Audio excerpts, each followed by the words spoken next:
Physics. My name is Monika Agarwal और हम कर रहे हैं नीट क्रैश कोर्स 2021।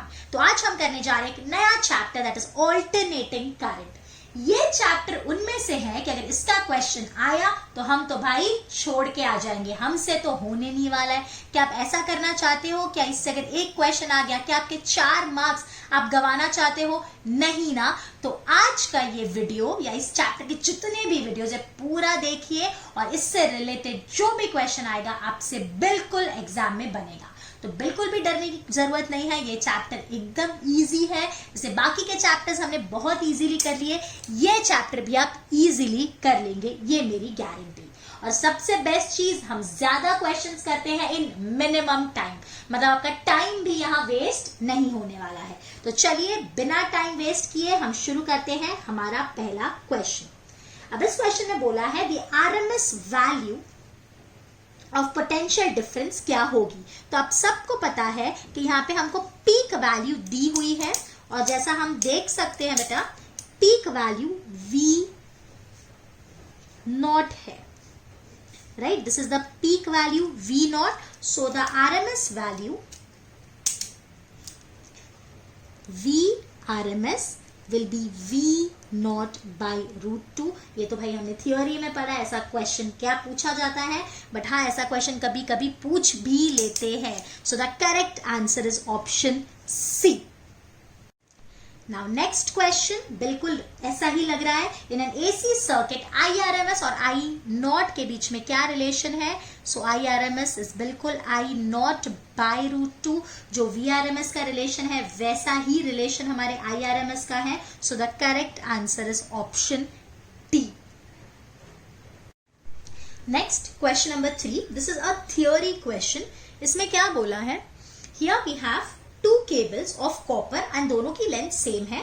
एक का क्रॉस सेक्शन एरिया A है, बल्कि दूसरे में हमने 10 वायर यूज किए हैं और हर एक का क्रॉस सेक्शन A/10 है। मतलब एक वायर कुछ इस तरह से है और दूसरे वायर्स में हमने छोटे छोटे छोटे छोटे क्रॉस सेक्शन के ऐसे 10 वायर्स यूज किए हुए हैं। यानी दूसरा वायर कुछ इस तरह से हमने बनाया है। Give their suitability for transporting AC and DC।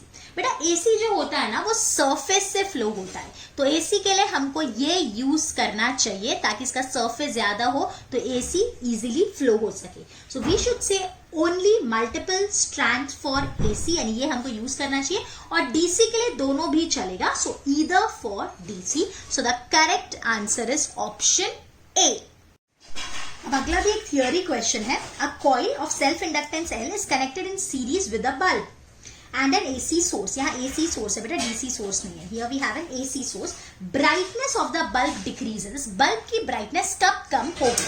अब यहाँ जैसे ही हमने एक आयरन रॉड डाली, यहाँ पे फ्लक्स इंक्रीज हो गया जिसकी वजह से जो सेल्फ इंडक्टेंस है वो इंक्रीज हो गया। सेल्फ इंडक्टेंस इंक्रीज होने की वजह से AC का लार्जर फ्रैक्शन ऑफ वोल्टेज यहाँ आने लग गया और यहाँ वोल्टेज डिक्रीज हो गया। Means voltage across the inductor increases end voltage across the bulb decreases. So obviously बात है current across the bulb decreases, तो इसकी वजह से करेक्ट आंसर है ऑप्शन बी कि जब हम रॉड डालेंगे तो यहाँ पे वोल्टेज बढ़ जाएगा, यहाँ वोल्टेज कम हो जाएगा, जिसकी वजह से यहाँ जो बल्ब है उसका जो ब्राइटनेस है वो डिक्रीज हो जाएगी। In the next question, the current I in an AC circuit with inductance coil varies according to the graph given below।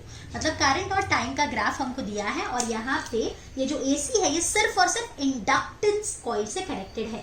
तो जैसा आपको पता है in inductance coil voltage leads current by π/2, that is 90 से voltage lead करती है। तो obvious सी बात है जो वोल्टेज और टाइम का ग्राफ होगा तो वो यहां से, मतलब इससे आगे है ना, मतलब इस जगह पे ये कुछ इस तरह से होगा, ऐसा ग्राफ होना चाहिए। सो the correct answer is option A। अब अगले क्वेश्चन में हमको कैपेसिटेंस दिया 40 × 10⁻⁶ फैरेड, वो माइक्रो था उसको मैंने कन्वर्ट कर दिया। VRMS दिया है बेटा, कभी भी स्पेसिफाई नहीं किया हो कि कौन सी वोल्टेज है तो अब बाय डिफॉल्ट VRMS ले लेंगे। तो VRMS 200 वोल्ट है, फ्रीक्वेंसी 50 हर्ट्ज है, हमको IRMS पूछा है। तो IRMS इसका वोल्टेज अपॉन रेजिस्टेंस और कैपेसिटर सर्किट का रेजिस्टेंस XC होता है। तो ये हो गया VRMS upon 1 by omega C XC का वैल्यू. सो IRMS हो जाएगा VRMS that is 200 into omega C. Omega की जगह बेटा मैं 2 पाई f डाल रही हूँ और c की जगह हम 40 इंटू 10⁻⁻6 सब्सटीट्यूट करते हैं. तो IRMS बेटा मैं ये 3 जीरो यहाँ से काट रही हूँ तो ये -3 हो गया. ये 4 2 ज़ा 8, 8 2 ज़ा 16, 16 पाई इंटू 50 इंटू 10⁻³ ये एक जीरो काट देते हैं तो ये -2 हो गया. तो बेटा 16 5 ज़ा 80, 80 पाई इंटू 10⁻² करते हैं बेटा. 8 इंटू 3 ले लेती हूँ तो लगभग 240 इंटू 10⁻² आ रहा है. So the closest answer is, अपने को ये 2.4 आ रहा है. सो सबसे नजदीक वाला आंसर 2.4 ही है ना बेटा. 80 into pi is 240. So the closest answer is 2.4 का सबसे नजदीक वाला आंसर है 2.51. So the correct answer is option C. थोड़ा अप्रोक्सीमेशन हमको करना पड़ेगा बेटा. अब अगले क्वेश्चन हमको क्या बोला है, एक स्मॉल वोल्टेज है V is V0 sine omega t. इसको हमने एक आइडियल कैपेसिटर से कनेक्ट किया है. तो आपको पता है आइडियल कैपेसिटर में करंट 90 से लीड करता है, लेकिन हमको ऐसा एक भी ऑप्शन नहीं दिख रहा है, मतलब ABC नहीं है. तो ऑब्वियसली बात है D होना चाहिए, बट D क्यों है? ऑप्शन D में क्या बोला है, over a full cycle the capacitor C does not consume any energy from the voltage source. Yes, ये बिल्कुल राइट है. एक आइडियल कैपेसिटर जो होता है वो सारी एनर्जी जब भी चार्जिंग के टाइम पे उसमें जो भी स्टोर हुई है ना, तो जब वो डिस्चार्ज होता है ना हमारा कैपेसिटर, वो टाइम पे चार्ज को मेंटेन करने के लिए वो एनर्जी यूज करता है. तो बेसिकली हम चार्जिंग के टाइम पे जो एनर्जी स्टोर करते हैं वो पूरी की पूरी एनर्जी डिस्चार्जिंग के टाइम पे वो यूज करता है. इसकी वजह से the capacitor does not consume any energy from the voltage source. या कभी ऐसा क्वेश्चन आए और आपको पता नहीं हो तो देख लेने का ना बेटा, करेक्ट ऑप्शन कोई भी नहीं है. तो अगर एलिमिनेट करना सीख जाओ कि ABC नहीं है तो ऑब्वियसली बात है करेक्ट आंसर हमारा D ही होगा.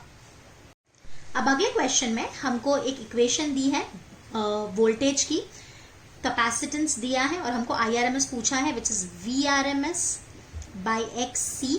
तो VRMS बेटा होता है V0 bye √2 that is 200 √2 bye √2 तो 200 हो गया, और XC होता है omega into C. So IRMS XC actually 1 by omega C होता है, तो ये ऊपर आ गया बेटा. तो ये हो गया 200 इंटू ओमेगा तेरा कितना है बेटा 100, और C कितना है 10⁻⁻6. तो बेटा 4 जीरो कट गए तो ये -2 बचा. सो IRMS इज 2 इंटू 10⁻², जिसको हम 20 इंटू 10⁻³ लिख सकते हैं, that is 20 milli ampere. So the correct answer is option D. बच्चे इसमें भी घाई में करते हैं और 200 भी मार्क करके आ जाते हैं, तो ऐसी सिंपल मिस्टेक्स मत करिएगा. अब अगले क्वेश्चन में हमको बोला है कि कैपेसिटर है जिसका कैपेसिटेंस C है और जिसकी जो रेजिस्टेंस होता है कैपेसिटिव रिएक्टेंस वो X है.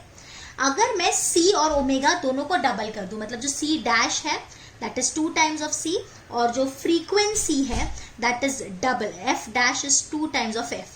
तो बेटा X का फॉर्मूला क्या होता है 1 बाय ओमेगा C. ऑब्वियसली बात है अगर फ्रीक्वेंसी डबल हुई है तो मैं बोल सकती हूँ ओमेगा भी डबल हो गया होगा. तो अपन ऐसा लिख सकते हैं X dash by X is omega C by omega dash C dash, inverse relation. So X dash by X is omega C. Omega dash की जगह मैं 2 ओमेगा डाल रही हूँ, C डैश की जगह मैं 2C डाल रही हूँ, तो ये कट गया. तो X dash is X by 4. So the correct answer will be option C.